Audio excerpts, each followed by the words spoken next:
Are you right in the interest of society in compelling people to be vaccinated? Or is the individual's right to refuse to be vaccinated, to have liberty of judgment as to whether he should be vaccinated or not, to prevail? Josiah Wedgwood, Liberal MP for Newcastle-under-Lyme, asked this question in the House of Commons during the second reading of the Feeble-Minded Persons Control Bill on the 17th of May 1912.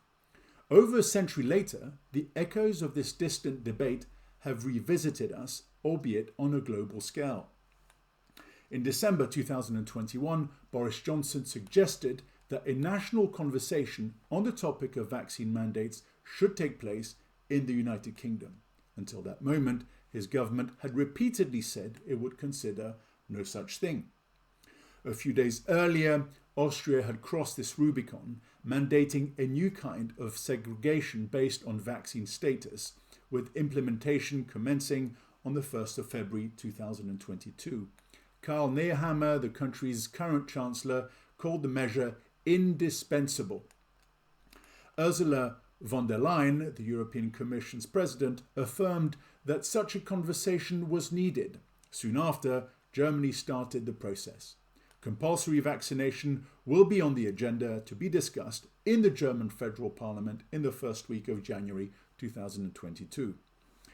In German-speaking Europe, vaccine mandates have gone from discussion to solution at bewildering speed.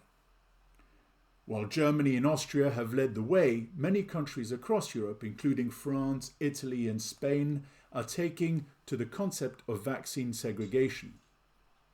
The unvaccinated have been forced to acknowledge their newfound social status at the bottom of a freshly minted caste system. Like the untouchables, they are subject to sundry petty and humiliating restrictions for the good of all. Shops, restaurants, sports grounds, museums, and more are now out of bounds for this errant race. The intellectual virus of vaccine compulsion hasn't only manifested itself in Europe, though. It is now spreading through the United States. While Joe Biden recently stated that the virus would have to be solved at a state level, whatever that means, and talked of reduced quarantine times, America's most recognized infectious disease expert, Dr. Anthony Fauci, suggested vaccine mandates should be considered for air travel. Among other restrictions on their freedom, the unvaxxed are to be grounded.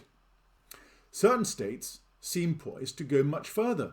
The New York State Senate is currently discussing laws that would have raised eyebrows only a couple of years ago. These include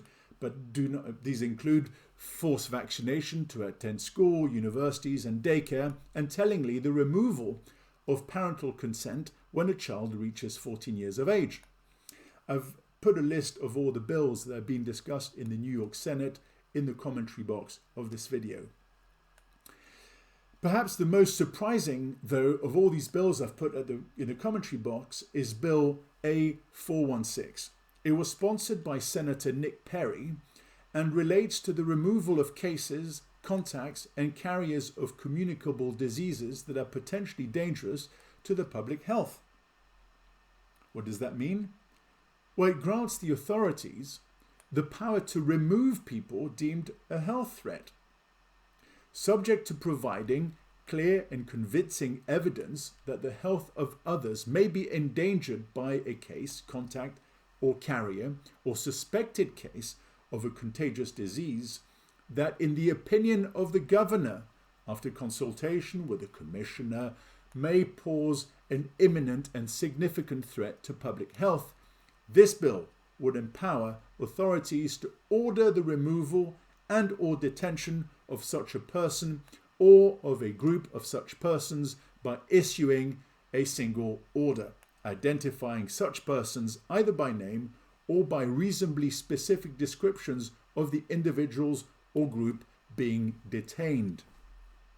The incarceration of people who have committed no crime is bad enough, as Josiah Wedgwood said all these years ago, but it is particularly dangerous when you allow people to be incarcerated on the dictum of the specialist.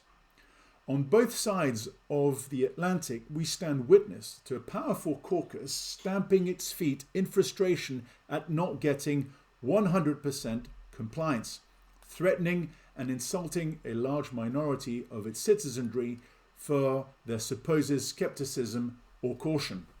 Recently, Tony Blair, the former Prime Minister of Great Britain, called the unvaccinated idiots. Being cautious, a skeptic, or even an idiot, feeble-minded in the pre-First World War parlance, was hitherto not considered a crime. That is changing fast. Josiah Wedgwood neatly put his finger on the crux of the matter. He pointed to the two doctrines that are perpetually at war with one another. The first is that of expediency, in which the safety of the public and the welfare of the state must be supreme law. The second is that of justice. Is the act in question just? Instinctively, we recognize the latter is far nobler, far higher than the first. This is so because it imparts dignity to man.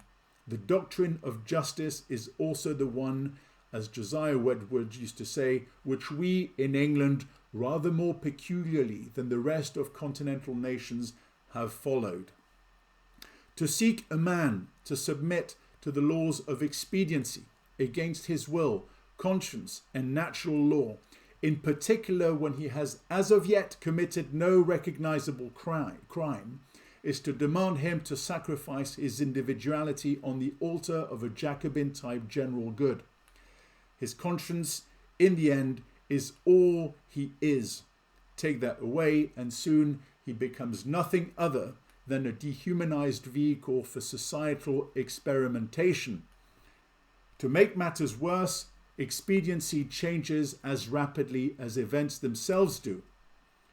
That means that what is expedient today becomes terribly inconvenient, if not downright dangerous, tomorrow.